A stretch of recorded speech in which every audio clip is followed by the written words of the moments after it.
I see the Chinese expansion in the South China Sea as a significant threat to our country. I think it's a threat to our allies, South Korea and Japan. I think we need to deal with it appropriately. China is it's not some democracy and everyone gets along. No, it's not. That is it could not be farther from the truth. If that was true, we wouldn't be having this conversation. But everything they have done has shown that they are an evil regime. They don't care about human rights. They don't care about freedom. They don't care about liberty. They don't care about our borders. They don't care about anything. They care about power, money, greed, and control for the top, and only the top. Especially with the Uyghur situation, I hope I said that right, but in northern China. And I was researching this, and they're calling the Uyghurs some kind of like extremists because they're Muslims or whatever. And because apparently they're very critical of the Communist Party of China. So it's no coincidence that people critical of the Communist Party of China are the ones that are getting beat up and sometimes killed in these situations, put into the concentration camps. It's like a repeat of Nazi Germany. They have the spy drones in Maryland University to harass those Chinese dissidents, those protesters. This is very similar to Operation Fox Hunt,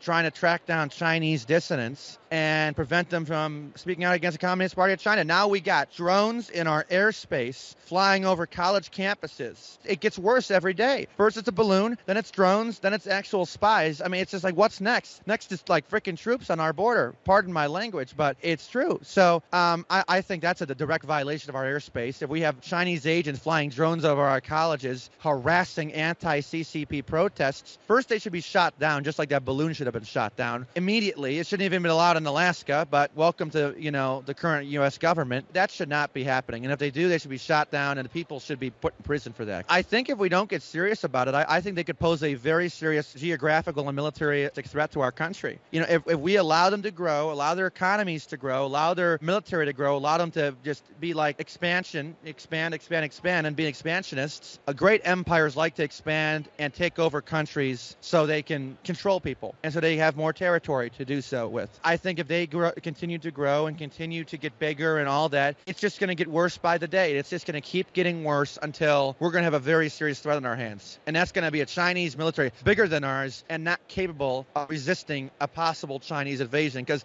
it sounds ridiculous. Give it 50 years, we're going to be in a very weak position. If they have all aircraft carriers and naval battle groups and troops and new kinds of airplanes and balloons, it could be very bad. So my advice to young generations is we have to be aware of this issue. Okay, this is our greatest threat abroad. These people can control businesses here. They control different Amazon. There's different ties with them. They're basically everything Like my suit I'm wearing is from China. I was looking at it last night. I'm like, well, it's pretty bad, but I cannot wear a suit. I got to wear a suit, right? But I'm a big fan of moving our industry out of China, moving it back here for our own national security. But we have got to do everything in our power as young people. Get Chinese business out of China and be aware of this issue and treat the Chinese party for the evil thugs that they are and the tyrants that they are. They are authoritarians. They need to be deposed and to be called for what they are, which is evil thugs. To save America, we have to decouple CCP. Yeah, they're in direct interest in deposing us and destroying our country. They have I think it's a 100-year plan, if I'm not mistaken. It might be a little less than that. They have a 100-year plan to basically control everything, control every aspect of the world, just like Hitler wanted to do. I just compared Xi Jinping to Hitler because if I didn't know any better, they'd be related because they got the same things going on. Expansionists, expanding, human rights violations, violating our airspace. It just goes on and on and on. It is almost like a form of neo-fascism, and they're acting like Nazis. They're not technically Nazis, they're communists, which is a different ideology. They act more like fascists than anything else. They act like it. Technically, they're a communist country, but they sure do act like it. So communism should be fought anywhere it appears. Government, business, if a politician says they support communism,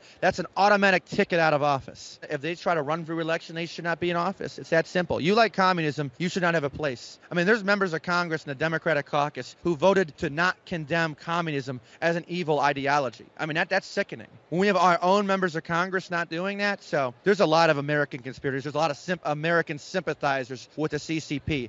We should bring awareness to them, too. There are a lot of Americans, just like in Revolutionary War. Loyalists is what they call them. We need to do something about the CCP, whatever that may be.